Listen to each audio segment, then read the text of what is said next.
The Exathron had killed 17 zookeepers across 4 star systems before the Galactic Preservation Society decided it couldn't be contained anymore. The creature stood 12 feet tall, possessed 6 limbs tipped with molecular sharp claws, and had a neurological system so advanced it could predict an opponent's movements 3 seconds into the future. It was, by every measurable standard, the perfect apex predator. Director Colvan of the Andromeda Conservation Complex made the decision to terminate the specimen. The execution was scheduled for dawn. But then the humans heard about it. Dr. Sarah Chen arrived at the complex with nothing but a personnel transport and a reputation for being unreasonably stubborn, according to her Valorian colleagues. She'd spent 20 years studying Earth's predators, tigers, bears, crocodiles, sharks. Species that the rest of the galaxy classified as nightmare fauna. "I'd like to see the Exathron before you kill it," she told Colvan simply. "Dr. Chen, with respect, this creature has killed 17 people." "I know." Her dark eyes were steady. "Let me try something first." Colvan's scales rippled with the Centaurian equivalent of a sigh. 5 minutes. Behind reinforced barriers. The Exathron's enclosure was a fortress. Triple-layered energy shields, kinetic dampeners, and enough firepower to level a small building. The creature paced in the center, its 4 eyes tracking every movement in the observation deck. When Sarah entered the viewing area, those eyes locked onto her immediately. She approached the barrier slowly, hands visible and empty. The Exathron's head cocked at an unnatural angle, processing this new element.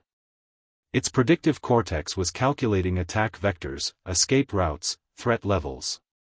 Then Sarah did something that made every observer's blood run cold.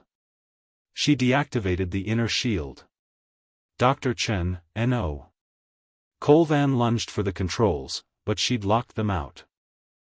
Sarah stood 5 feet from the deadliest predator in known space, separated only by one energy field that the Exathron could break through with moderate effort. She didn't run. Didn't reach for a weapon.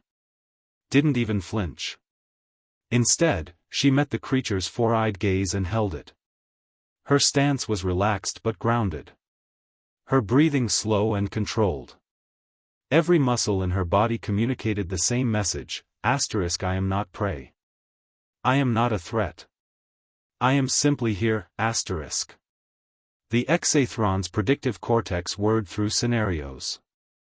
Attack, she doesn't run, suggesting hidden advantage.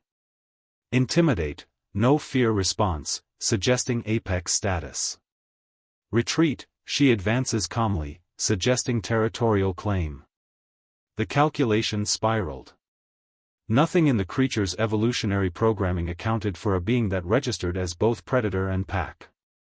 Then Sarah did something extraordinary. She slowly lowered herself, reducing her height, and tilted her head, exposing her throat in a gesture that somehow conveyed both vulnerability and absolute confidence. The Exathron stared for 7 heartbeats. Then it lowered its massive head and folded its 6 limbs beneath its body. The universal gesture of submission among pack hunters. The observation deck erupted in chaos. Colvan nearly fainted. Sarah remained still for another minute, then slowly reactivated the shield and stepped back. The Exathron watched her retreat with something that looked remarkably like respect. "Humans," Colvan whispered later, reviewing the footage for the 100th time, "evolved alongside predators like this?" "Worse," Sarah replied calmly. "We evolved alongside predators we eventually domesticated.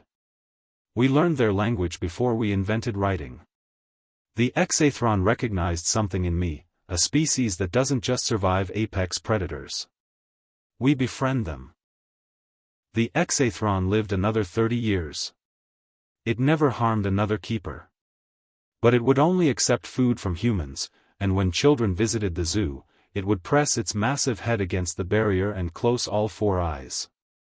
The universal sign of trust.